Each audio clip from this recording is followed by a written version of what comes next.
we get into the Q&A section, guys. So please go ahead and type out your questions in the group. I'm going to be copy pasting them into this handy dandy, Google document that we have, because we're so fancy like that. Yeah, man.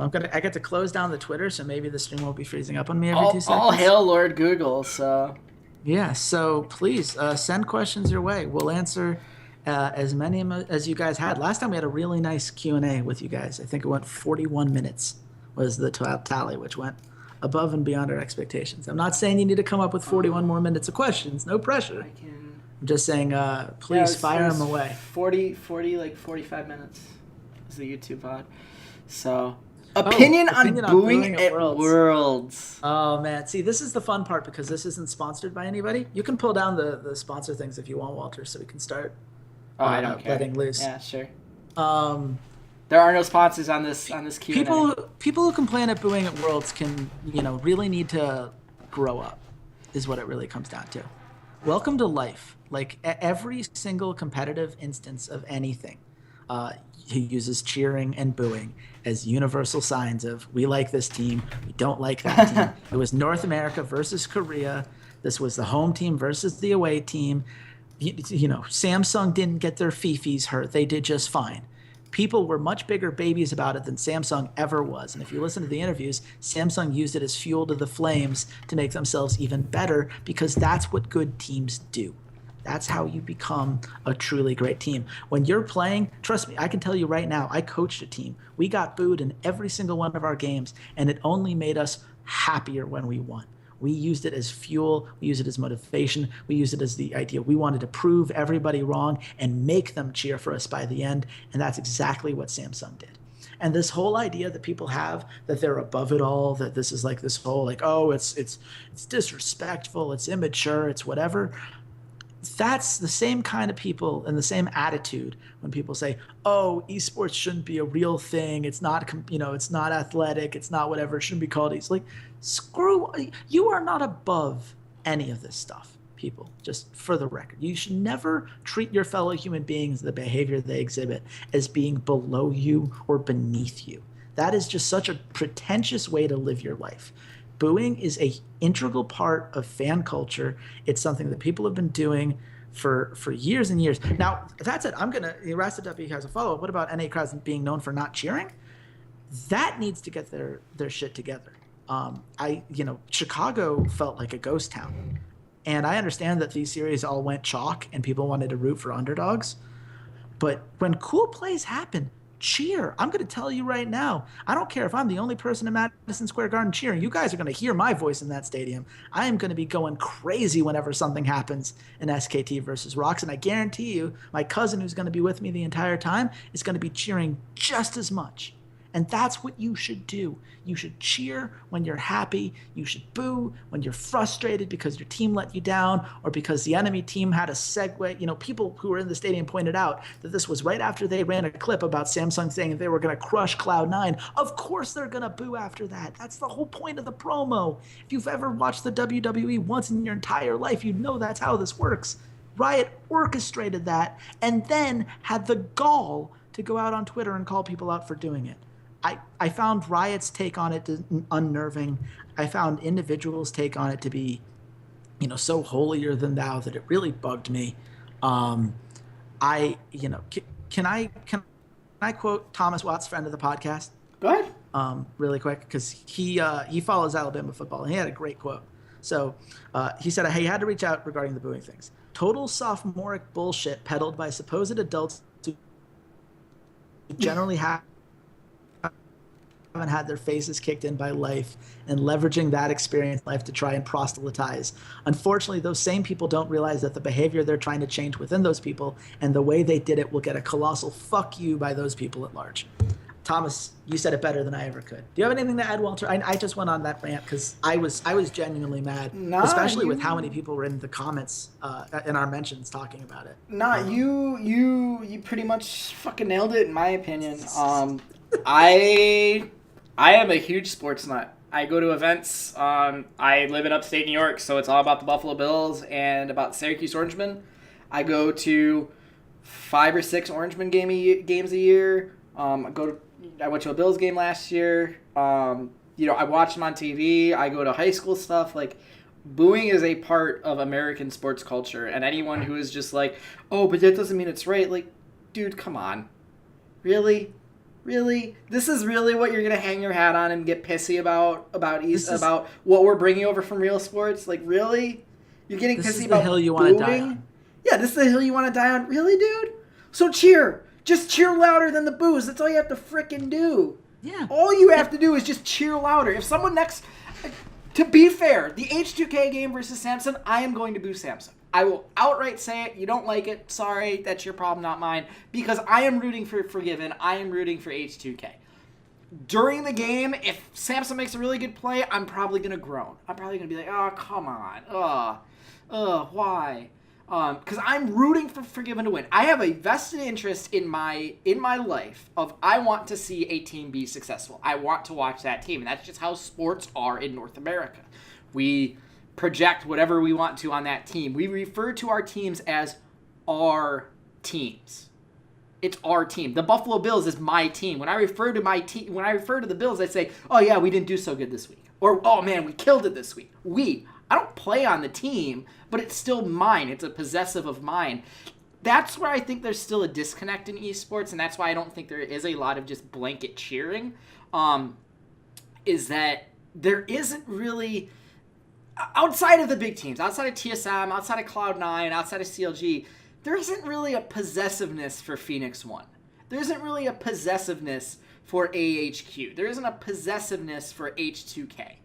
Granted, some of those brands are starting to get up there, but that's when you get the real hardcore cheering that's going to counter it. And that's just not how American sports are. We don't cheer for everything. We cheer for what we want to cheer for, which is usually our favorite team doing well. I would say that the chanting of TSM, I'm a TSM fan, the chanting of TSM over and over when they aren't playing irritates me more than anything. It actually really pisses me off because that's incredibly disrespectful to the teams that are physically on the pitch. But yeah, I agree. If you don't like the booing, cheer louder than the booing. That's really all I have to say. Yeah, I think that covers it. Rastadapi, anything Riot could do to close the gap, cultivate challenger talent. Look, Korea is designed just by their cultural nature, just to play competitive very well. That's how they get noticed. Most Korean pros are taken straight from solo queue rather than from the LCK Challenger Series because they are seen as, more able to be coached and molded. They're raw talent, but they can be shaped into something. Whereas in North America, either you get through the Challenger Series or you just get Koreans imported or foreigners imported or whatever else. And so what happens is the best players in North America all get banned for elo boosting, and then suddenly you're without challenger players in North America, and the guys you're left with are nowhere near as good. You have to give people hope that they actually could get picked up and make it into the LCS, and so few players in North America drop out. And so many, so few European players. Once you're a veteran, you tend to stick for a long time. Ceades is still playing League of Legends, despite all of our pleas for him to do the contrary over the course of the last year or two. So it's hard. And I understand why players give up on the chase and end up just deciding to go to elo boosting, whatever else. I know a few who did, and I totally understand it. But it's, you gotta, Riot has to invest in making those changes. Riot has to make getting Challenger worthwhile. They have to make the Challenger Series and striving towards that more worthwhile. And the only way they're going to do it, region locking, just stop the imports, man. I mean, stop it. Are you talking about region lock as in no one is allowed to come in? No Koreans, or fewer. period, I'd say one spot instead of two. You have to do something, because as long as you make close, it so that's like the problem, is just the gap won't close if you just say, oh, you can't have more Koreans. Like, two is the limit. Two is the absolute limit. But if you said tomorrow, okay, you're only allowed to have one import, just one import period, and not have any grandfather clause, you kill the North American competitive scene in terms of international competition. They can't compete, and it would take way too long for it to catch up, and people will just give up on the game. That's the catch-22 right here. Well, yeah, because when 40% of your league is foreigners, people give up on the game too. That's why, what was it, something like 40% of Challenger was banned from the elo boosting? Yeah, but that's like the sheer numbers of that's two different arguments here. That's literally apples and orange argument here. 100% of LCK players are Korean. 60% of North American LCS players are North American, and that's if you ignore the fact that a lot of these people were, grandfathered in, right? Like we have people who are not North Americans who are grandfathered in preseason 3. And if you quote me the number now, watch the offseason, watch how the moves come in. It's getting more and more every year. It's rough. Yes. It's really rough. 2/5 of the league will be imports. That is 100% what is going to happen. And as long as 40% of the jobs available, of which there are only 50 at the LCS level, as long as that makes it 30 people. So you're either one of the 30 best players in the region, or there's no reason for you to play the game. And that's where I don't think it is a getting rid of the international imports. It is you need to build up an amateur scene, which Riot has just failed to do since Season 3. They've been so focused on, we need to build the LCS, that they have just completely realized that they didn't build a supporting structure underneath it. That's why the teams constantly go to Koreans. That's why guys like Pyrian are getting shots here in the LCS. That's why guys like Proxen are getting shots in the LCS. There is no incentive for any player on the ladder to actually play to get into the LCS. Like you said, there is a monetary incentive for them to elo boost. There is a monetary incentive for them to stream. There is not enough of a monetary incentive for them to bust their butts practicing 8 hours a day with expectations the exact same as LCS teams for less salary on contracts that still to this day 90% of them are garbage. And when you are getting issues like we're seeing with Dream Team happen, that James Obscurity Chen reported for PvP Live, that they had issues paying players and all that stuff. That is a great point, Cargilicus. The scouting thing is going to be interesting. I need to see how it actually works and whether any of those players actually get in, but that is a short-term, temporary thing. We've only heard 4 or 5 teams in the LCS that are actually going to be there. That still doesn't change that after that scouting combine happens, what do those players do? The challenger scene is a mess. It is terrible. It's awful. Playing in the challenger scene is also awful. From everything I've heard any challenger player talk to it about me or describe it, it is literally the same expectations of the LCS. The same practice hours. Some of them demand that you move into a gaming house, and they use that gaming house to pay you less salary because of valuation on your contract. And terrible contracts with massive buyouts that lock you into them, and you're not getting enough money back to actually make it worth your time. And then you have teams that just come in and bring 5 LCS players in instead, and they just get one of the spots, and then da-da-da-da-da. It's just not taken seriously enough by Riot for it to actually be anything to help sustain the LCS. And the problem is that Riot just can't pull the rug out from under the LCS and tell all the teams, okay, well, now you have to do all North American talent. There is not enough North American talent. There are not 50 North American players good enough to not only compete against each other on a North American level and have it be high quality play, but then to go to the international stages. You think some of the Western teams are getting stomped now? If they went all North American players, maybe one team would be good enough to actually potentially get to the quarterfinals. You would not have a level of play good enough to really compete on the world stage. It wouldn't happen because of mindset issues, because of practice and scrim set issues, just because the infrastructure is not set up there to support it. Just straight up, it's not set up for it, and the incentives aren't there. Because guess what? We're Americans. Well, I won't even talk about Europe, because Europe does okay. They've always had a decent level of talent to replace, and maybe it's not S-tier talent, but it's still pretty good.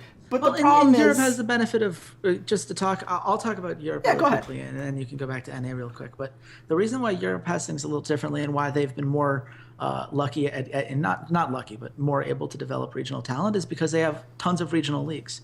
Unlike North America, where there's one challenger league and that's it, Europe has a Spanish league, a Polish league, a French league, a German league, all of these different leagues. They all play on EU West, which is an incredibly competitive ladder. And they all play, either against each other at some of these, online tournaments. There are things going on all the time, in between, to qualify for the Challenger Series, but also just standard tournaments that give people a chance to compete on a level in which they can, earn money, and it's like a stage and whatever else. They're online tournaments mostly, but there are a couple offline ones if you get far enough.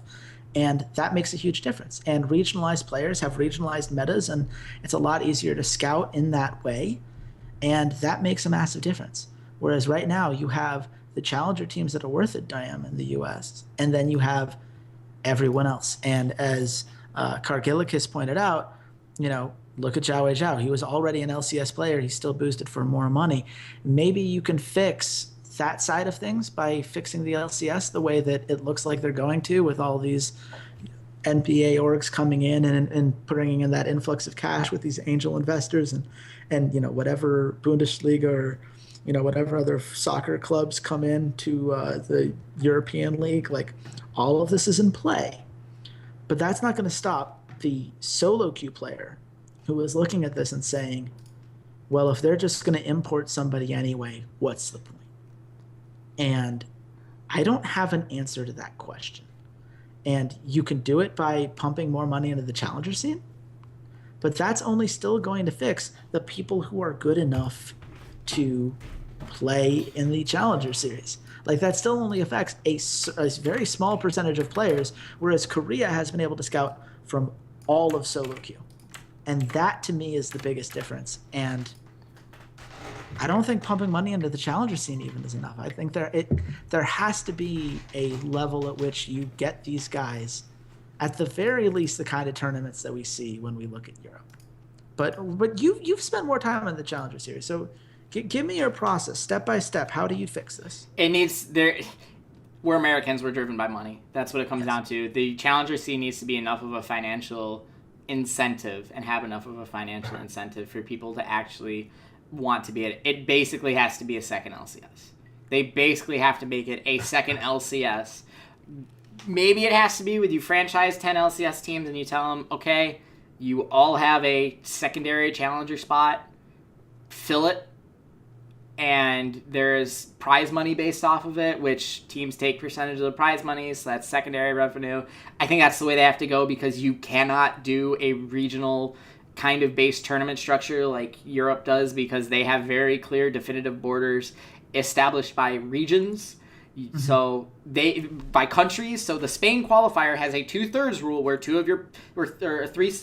three-fifths rule where 3 of your players must be Spanish citizens. They have to be Spanish citizens, and then you can have 2 other ones. You can't do that in the U.S. How do you verify that someone lives in Florida? Like, I can have a P.O. box in Florida. Okay, well, what's your street address? It's this address. Are you going to require them to send you a copy of your utility bill or something like that? Like, a picture of them outside the mailbox? Yeah, it's just too difficult to do that in the United States, because the United States is one country. So the only other way you can do it is you just create a challenger league that actually operates at the same level that the LCS does. It just doesn't take you to Worlds, and it doesn't have maybe you don't play live. Maybe that's the other thing, is you just don't play live. That's entirely possible. But you need to give the organizations that are in the Challenger League, you need to convince them that they need to spend and invest the money into the players. And I think the easiest way to do that is to franchise the LCS team. Tell them you all have a Challenger Series spot and fill a team. I think that's the only way that you could really save Challenger level talent. I don't think it's something that you can just go and pick people off of solo queue in North America, because our solo queue is so different. And I think it's Kargilis. Yeah, Kargilis put it in chat, something that Thorin just tweeted, which I think is incredibly stout. And it says it all about Westerners that people in solo queue see an Aatrox ban, realize it's faker, and dodge instead of playing the greatest player of all time. That's why you can't go just pull people out of solo queue. That right there. If they really wanted to be the best, and a player really wanted to be in the LCS and really wanted to win a world championship, you can bet your ass they'd want to play against Faker. If I ever got Faker in a game and I knew it was Faker, I would play in it just so I could tell my friends, I played against Faker and got my ass handed to me. It's this game right here. I can prove it's him. He managed to kill me 15 times in 5 minutes. I didn't even know that was possible. That right there is... Thorin nails it right on the head. And the only thing that you can do to actually incentivize North Americans, I wouldn't even include Canadians in it, Americans, dumb, ignorant, white Americans, is money, fame, power. Right there. And you can do money and you can do fame with League of Legends. That's about basically it. You can't give them any power. There's no power in League of Legends. Right. So, and Riot wouldn't give any up. So money and fame. Money is the big thing you got to push. And no team throws enough at it. And franchising helps a lot. And I like your idea of giving it to teams. You'd have to drastically increase the stipend. And I think that, that's just something that Riot's going to have to do anyway. They're trying to avoid it, but they're not going to be able to avoid it for very much longer. But yeah, no, it does say a lot. I think the solo queue, you have to fix the mentality of North American solo queue. And for the record, Rasta Duppy, you asked if Riot should make an NA West and an NA East. The player base isn't big enough in North America. No, that's the truth of it. And for the record, no one plays on EU Nordic East who's worth anything. Sorry to EU Nordic East players, but if you're good, you play on EU West. Yeah. That's just what it's become. I think even the Russians play, like the Russians even play on EU West, and I think they say it's like Russians 70 ping. The Turkish players do. I scrimmed against. Name the country that's in Europe. I've scrimmed against a team from that country, and we all play on EU West. Liechtenstein. That's just. Okay, I'm not sure where the Liechtenstein esports scene is right now.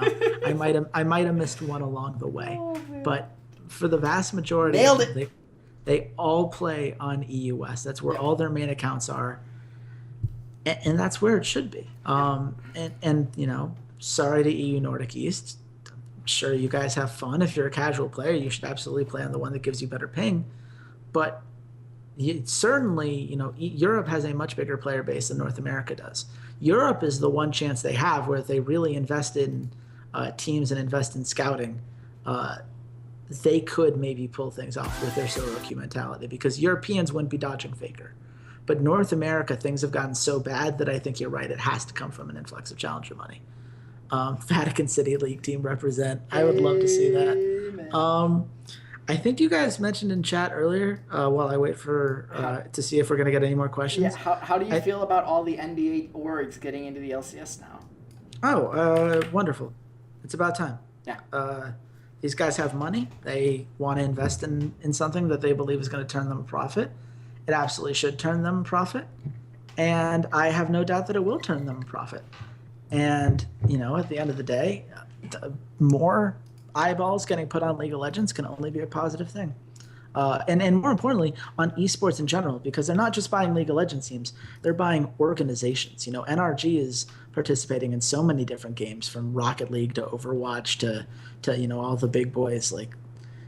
They're building things. And people like Rick Fox, Echo Fox is an org. They're not afraid to do what I mentioned earlier on the podcast, which is take a bunch of young players, and whether it be in Counter-Strike or in League of Legends, and see if they can develop something. That's what that's not their Counter-Strike team. Their Counter-Strike team is a bunch of old vets that are all friends. Last time I checked, they had a couple new guys. When I watched them at E-League, I know the roster's changed since then, so I'm not going to pretend like I've kept up. But when I watched them at E-League, it was mostly inexperienced dudes, and their star player, who's the one I interviewed and whose name I'm forgetting, and I'm so sorry, whoever you are, if you're listening. I think it's great, and I agree, Cargilicus. I think that the football clubs that are going to be investing over there, they're going to have to, they're running boot camps. They're going to find new players. Schalke is still putting a lot of time and effort into the scene, even though they're a challenger team right now. Those are the kind of orgs you want, the kind of orgs that are in it for the long haul and have the money to take a short-term loss for a long-term benefit and really see what they can find. Yeah. Because I can tell you right now, I've played a lot of teams on EU West. there are some really talented players playing on some really crappy teams right now. Yep. That are just waiting to get noticed and waiting to get some money from it. And Europe has an even bigger money problem than North America, but at least they have these regional leagues. They have to care. And Rasta, you say the imports got to get better faster. Wonderful. And honestly, if that means that there are fewer imports because the teams are naturally finding better talent, even more wonderful. Let's get it going. Let's become like China and import actual quality guys. Or more importantly, let's become like Korea and import Korean coaches. TSM right now, best use of their money they can make this whole off season. Offer $1 million for No Fay to become your head coach for the next 2 years. Just do it. Just do it right now. I guarantee you Rox isn't going to match that offer. You'd have one of the best coaches in the world. He'd know how to drill your guys like Korean players. Just do it. And if TSM doesn't have the money, some venture capitalist will. So that's what I'm looking forward to. Do you have anything you want to add, Walter?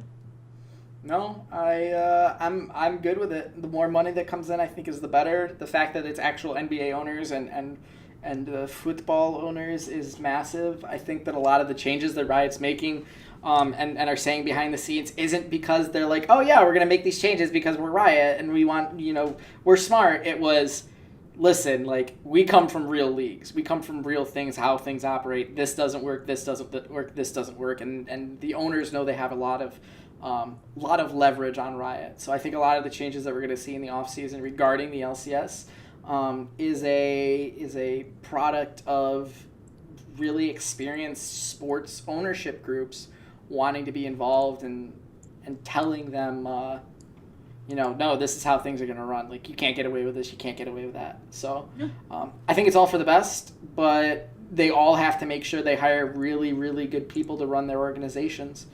They have to treat it just like they do a real sport. Most owners in the NBA don't really deal with like day-to-day business decisions for their team. They hire a general manager, they hire coaches, and they say, all right, you have 2 years, put together a playoff caliber team. Okay, 4 years out, I want to be contending for a championship, et cetera, et cetera. So we'll see. I don't think we'll have any issues with like contracts being paid or anything like that, but they are prone to turnover, so we may see a lot of players just get constantly turned over. Speaking of contracts not being an issue for them, contracts were the issue for us. Rastaduppy has asked for the death threat story. I feel like I should let you lead on this one, mostly because I've been stealing all the questions up until this point. Why did we get so many death threats, Walter? Oh, okay. You were the one that got death threats. I have not received a single. You didn't get any death threats? I didn't receive any death threats over this. But that was because you were the one who posted it. But basically, what happened was this. So the meme of like, how did I? This is the story of how I got here. You're probably wondering how I got here. Well, so basically what happened is we have to go all the way back to Ember. And Ember's announcement that they're going to release all the contract info for all their players. Better players make better people make better players, et cetera, all that kind of bullshit that I just hate. So they released their contracts. There was this whole discussion about releasing contracts and about what appropriate valuation was and all this stuff. Me being the influential member of the Challenger scene that I am, and knowing a bunch of people and players, I had a bunch of contracts to high-end organizations. I had a CLG contract that belonged to Stixay at the time. I had a contract that was from Cloud9 that belonged to one of their Challenger players. I had Fusion contracts. I had a Team Liquid Academy contract. I had a bunch of contracts that basically showed kind of how shitty the Challenger League was and how players were getting screwed over, because if you were offered money, $500 to play League of Legends professionally as a Challenger player, you're like, okay, fine, whatever, and didn't really care what you were signing. So what we did is Malixia, who was the CEO of CLG and was like just named the CEO of CLG, had made some comment where he basically lambasted releasing contract details, didn't think it was a good idea, yada, yada, yada, all this. I told Chase, hey, we decided we wanted to talk about it because we run a very successful podcast and we are important people in the League of Legends world with a lot to say. And I said, listen, I have these contracts. Let's leak Ceades because this is a CLG contract. And Malixi's kind of being a hypocrite about this. So we leaked the CLG contract, and we got a lot of threats about it. And then afterwards, we also released the Cloud9 Challenger contract just to kind of show some contrast and show we weren't biased. But then that pissed people off more because they're like, oh, why didn't you just release both of them at the same time? You would have been left biased, blah, blah, blah. Stixay came out and said he was kind of disturbed that someone had a copy of his contract. Melixia, a bunch of people basically said stuff and were trying to defend CLG. They came out and were like, this was an old contract. His contract has been since renewed. I'm like, great, that's wonderful. Which, for the record, that was exactly what we were hoping to hear. Like, congratulations. Yeah. Because the contract was like, it was bad. It was less really than $700 bad. a month. I still have it. Let me. Yeah, I won't show it, but I'll pull it up and. I mean, and for the record, just to be clear, we hid any personal details that could possibly, any social security, address, whatever. We were very careful with that. Yeah. We didn't do anything that would put him in danger. The contracts had expired already, so it wasn't like it was anything that it was could currently affect him. It was over a year ago at the time. The whole point was to prove, hey, Melixia, you said you haven't seen anything like this that would make you feel like transparency would be a good idea. Bam, here's something that proves that transparency is a good idea. And we started with that one because he was the one who had been a hypocrite about it. Cloud9 had stayed silent. In retrospect, it would have been wonderful to see, whether or not, see both contracts at the same time. We had what we had when we had it. And, my only regret is how I framed it on Reddit. It distracted from the overall piece, which at the end of the day, like, we spent more time bashing Ember than we did on any other team, including CLG. Mm-hmm. And everyone thought we were ganging up on CLG. And the other thing is I hadn't paid attention to the subreddit that week. Apparently there had just been a CLG, I guess, a gaffe. I forget exactly what it was. It was something hot between Hotshot and Double Lift. Yeah, it was something that didn't really matter, and I didn't think of it at the time, but people saw it as like we were jumping on some sort of hate train. So this is the point that matters. I'm going to read to you one of the comments I got. The ones that said, go die, go fuck yourself, go kill yourself, those aren't funny, so I didn't save those, but I saved this one. Quote, tell me, if I found your mom's nudes and your parents' bank account info and published it on Reddit, then would it be called journalism? Because I did the same stuff as you, in essence, took someone's private info and posted it on the internet. Daily Dot and other outlets aren't doing journalism, they are esports paparazzis. Journalism is when they talk to owners and coaches and then report, keyword report, not reveal. Apparently no one's learned what Watergate was and why it's so important for investigative journalism to exist. Not to mention the whole point about private info. We blocked all of the private info. It was only info that didn't affect him, whereas my mom's nude or my parents' bank account would probably be different. But let's continue forward because the grammar here gets fun. You nothing but a thief who stole someone private info. Just reading it as it says. But you are not only a thief, but a non-ethical person as well who never learned what morals were. IDK, maybe your parents or teacher never had a correct understanding of morals to begin with, and thus decided it would be okay to publish someone's private info on the internet. If this was an honest mistake, then it is fine. I forgive you. Thank God. I was really worried about his forgiveness. Take it down and be very in the future. Not wary, be very in the future. If this was a conscious decision, then I suggest you talk to your parents and teachers and find out where you went wrong. There was another one that was, I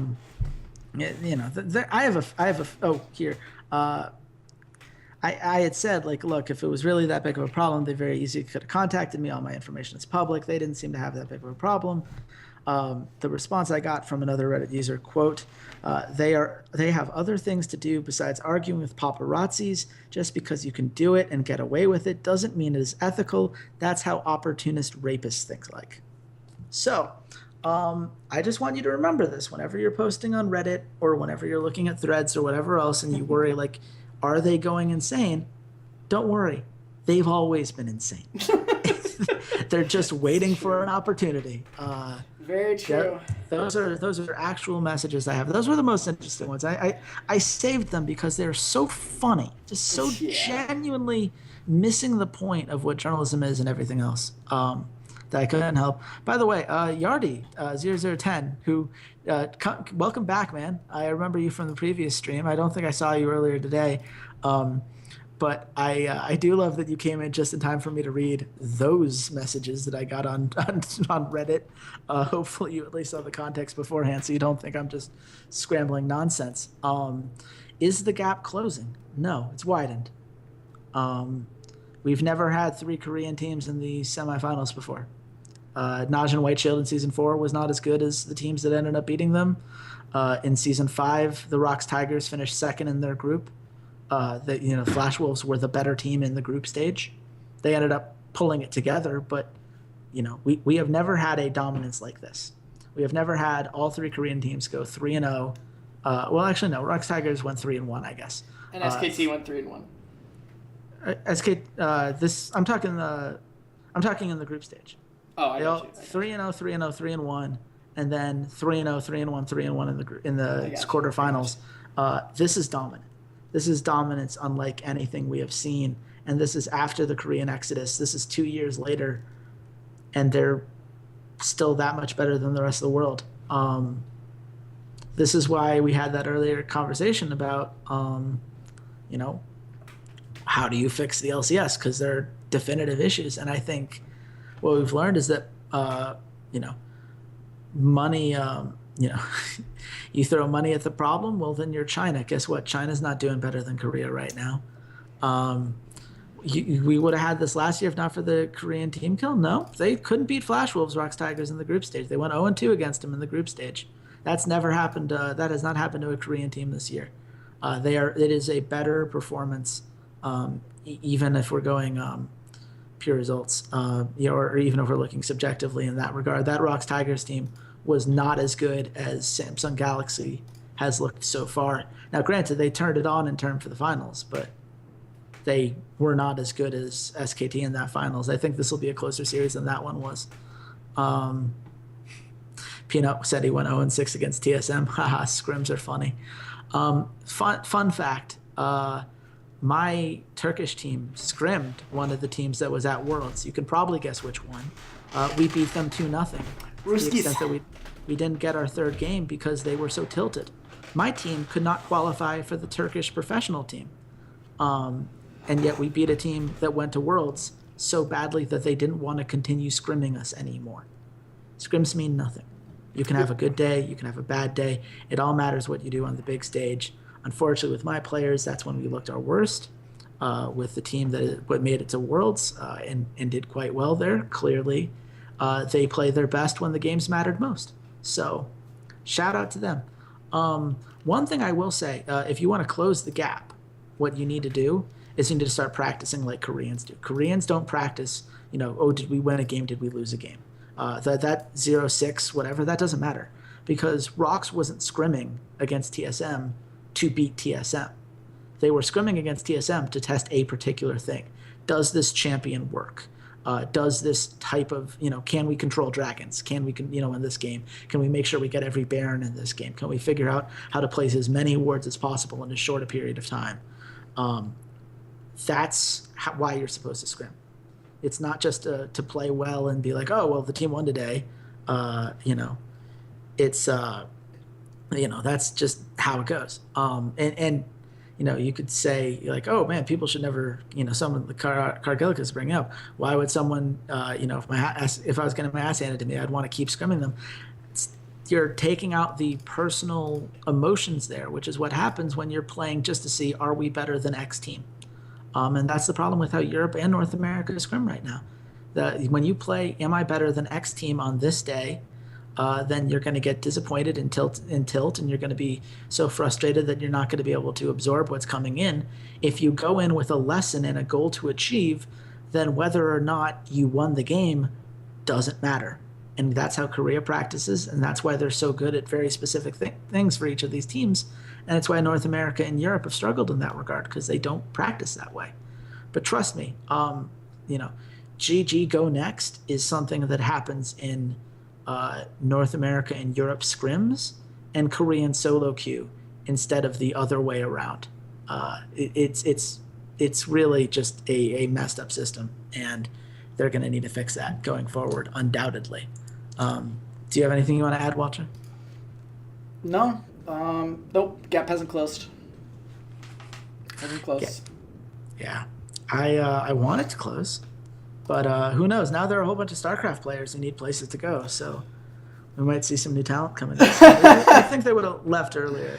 I think they'll move on to. I think they'll move on to Overwatch, which is a completely different type of game. I saw Myung-Sik playing on an Overwatch team, which is the funniest thing I've heard in a long time.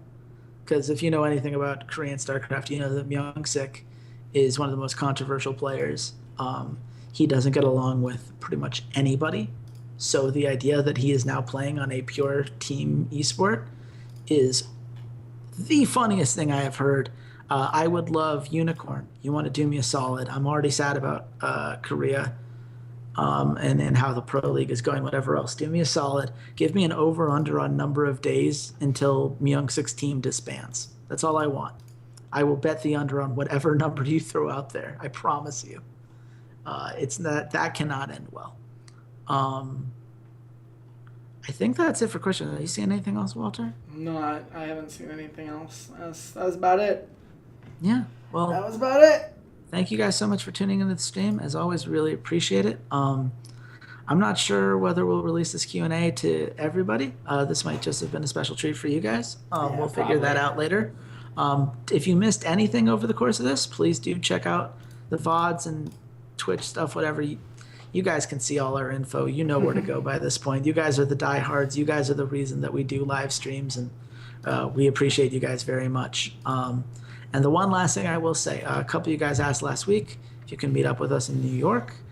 If you want to meet up with us while we're in Madison Square Garden, happy to meet with you guys in between games, maybe even before games. My cousin is my first priority, but I would be happy to say hi, or at least let you know where my seats are, so you can come say hi. Just message us on Twitter. That's the easiest way to get a hold of us. I'll tweet out where my seats are and what my if I'm going to a bar or something afterwards, something along those lines. Oh, here, more likely to retire, Westor or Medios? Yes. The answer is yes to that question. The answer is yes. And Westor will come back in the summer. No, Westor will come back. He'll just be playing for a different team because AHQ can't do it again. They've got Chawi. They need to start him. Or else Chawi will leave and they'll start Westor. Those are the two ways it's going down. Medios is absolutely retiring. He can make more money streaming. There's no need to do this again. Oh man, Cargilicus, it's 4:30 a.m. You're the man. Shout out to you. Shout out to all of you guys. European, damn nice. Yeah, I appreciate it. We will be back after the semifinals. We're going to do another live stream. Do you just want to say Tuesday 8:30 Eastern time like today? Sure. Let's do Tuesday 8:30. Let's lock that shit in. That way people who are listening actually know to prepare a week in advance. So maybe we won't have people coming in halfway through like, wait a second, what the hell? You guys are streaming? I totally forgot. So yeah, Rasta Duppy knows what I'm talking about. So thank you guys so much. It's a pleasure as always. I'm glad you guys enjoy the show. We love giving the people what they want. You have anything to say to the nice people at home before we sign out, Walter? We'll see God given at World Championship. God versus God. It would be fun. I would be glad to be wrong on how that goes. We will see. In the meantime, this has been the Rough Drafts Podcast. Goodbye, Internet.